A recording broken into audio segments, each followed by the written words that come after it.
আমরা এখন আলারনাথ টেম্পলের সামনে। এইটা হচ্ছে এন্ট্রি গেট, আর এর পিছনে একটা আছে গৌরিয়া মোড়, যেটা ব্যাপারে তোমাদেরকে আগের ভিডিওতে গাইড দাদা পুরো গাইড করে দিলে। এবারে যেটা হচ্ছে একটা জায়গায় আমি এর আগে আমি দেখালাম যেখানটা খাওয়ার জন্য দাঁড়িয়েছে। ওদের বিহেভিয়ার মানে আমার ঠিক ভালো লাগলো না। তারপরে ওদের কাজের কোনো স্পিড নেই।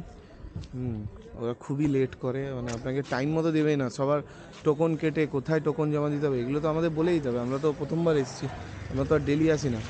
তারপরে এই মন্দিরের ব্যাপারে কিছু বলে রাখি, মন্দিরে ঢোকা মাত্রই টাকার জন্য আপনার পায়ে ধরে নিবে, মানে এইরকম একটা ব্যাপার। প্রথমে আপনাকে বলবে এখানে মাথা ঠাকান, এইখানে প্রসাদ খান, দক্ষিণা দিয়ে যান। দক্ষিণা আবার কত দিতে হবে সেটা বলে যাবে, 50 দিয়ে যান, 100 দিয়ে যান। হ্যাঁ, আবার না দিয়ে যদি আপনি চলে যান তো পেছন থেকে আবার কথা বলে, মানে শুধু এটা ভাবনা চিন্তার বাইরে আমার।